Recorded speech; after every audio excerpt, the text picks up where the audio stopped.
My name is Andrei Yurkevich, I'm CTO at Altoros Systems. My presentation will be about startups. When we speak about clouding, we often imagine huge company with data centers, think about savings that the company has, but with recent social activity, it's quite possible for a startup company to have huge traffic right away in 3, 4, 5 months. So the idea of this presentation came to me based on our experience, and I will tell about two teams of startuppers. It will be like startup competition in the cloud. One entrepreneur is Ben and another is Bob. They're heads of the company, they're committed for their businesses, and they're developing, let's say, social dating as a plugin for Facebook.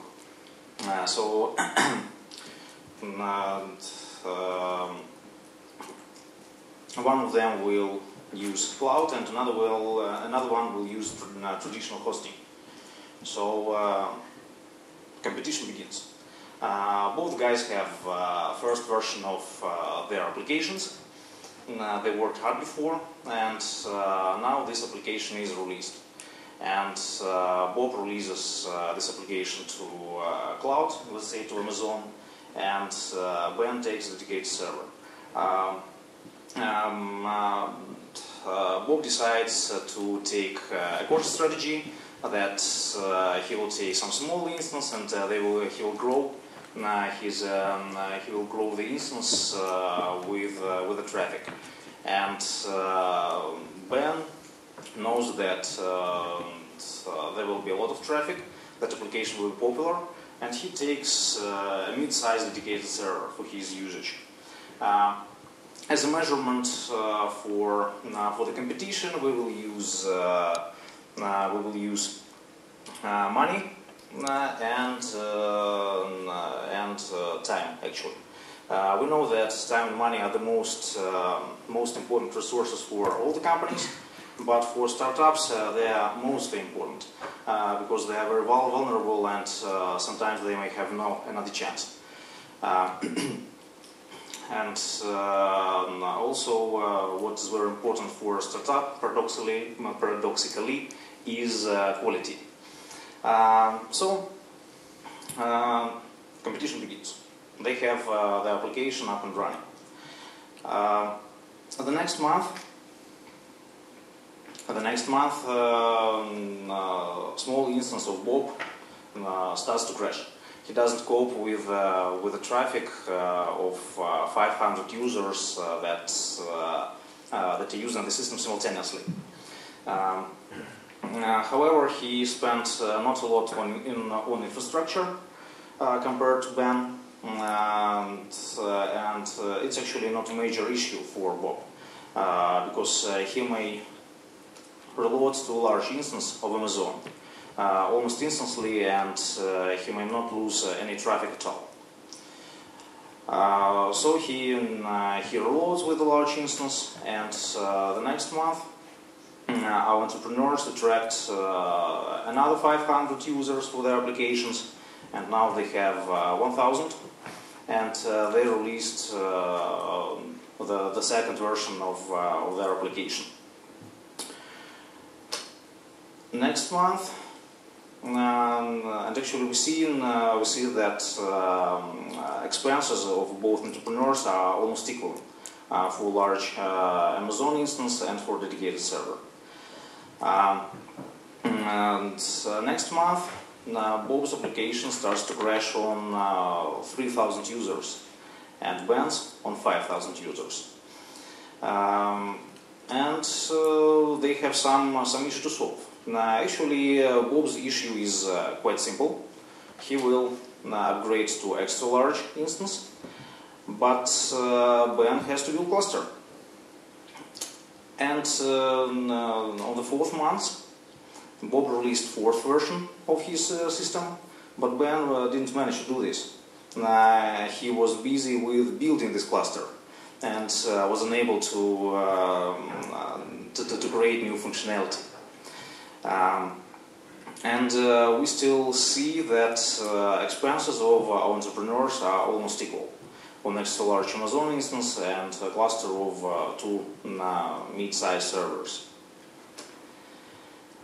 Next time, Bob, the next month, when user base increased once again, Bob actually reaches the cap of the cloud. He uses already the most powerful instance at Amazon, and he has no possibility to upgrade. He needs to invent something. That's why his head is too itchy. And he decides to take full advantage of the cloud and build a scalable system. He will have 2 permanent large instances for database and application server, and scalable instances that will be used on demand. Now we see the similar situation that Ben had previously, and now Bob has it. He was unable to build a new version of the system the next month and to deploy anything of the new functionality on the cloud. However, he was able to build a scalable infrastructure. But Ben reached a cap with his cluster of 2 servers, and he needs to do something. What he will do, he will create a cluster of 4 servers, and next time the same situation. Ben spent his month in building the cluster of 4 servers, but Bob is scaling quite easy. And actually his spending didn't grow too much. As you see, infrastructure spending of Bob are 550 plus 92. 550 are permanent instances, and 92 are flexible. There will be 2 servers on average for 4 hours a day on average. And he was able to move forward with functionality to gain new users. And actually, with his scalable infrastructure, he is able to attract up to 40,000 new users per month. So, next month, Bob is doing okay. He's attracting users, developing new functionality, spending not too much money on the infrastructure. But Ben has a dilemma: what to do. He may either increase his system to 8 servers or go to the cloud. And if he creates a system of 8 servers, he would probably spend $2,000 monthly just on the server infrastructure. If he goes to cloud, he decreases his spending.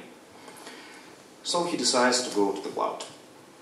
And while Bob is doing good, developing new versions and growing his client base, and Ben spent 3 months of 9 fixing infrastructure problem, his traffic base is declining, and we may see that he lost 50,000 of his users.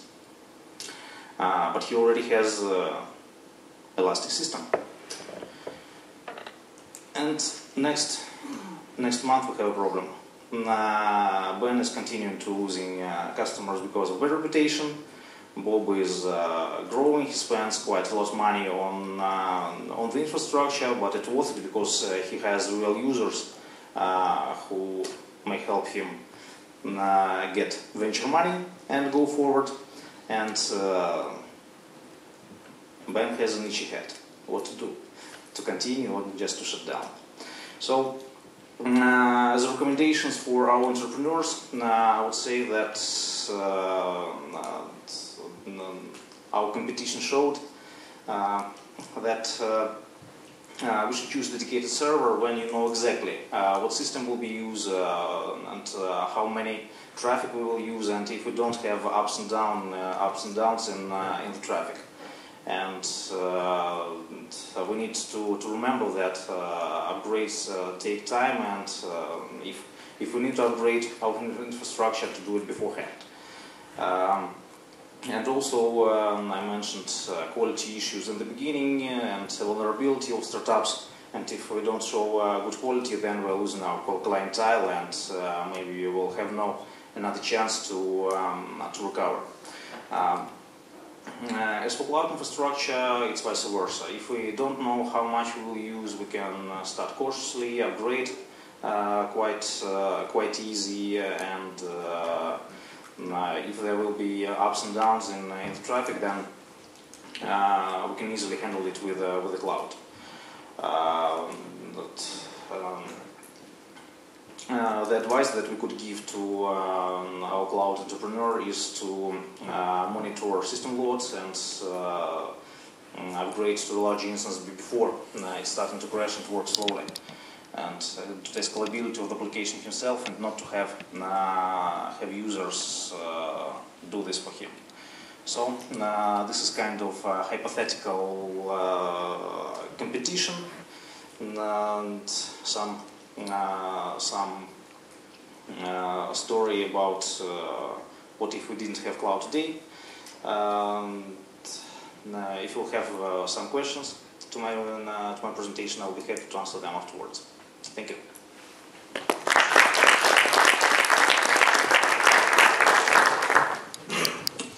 Okay.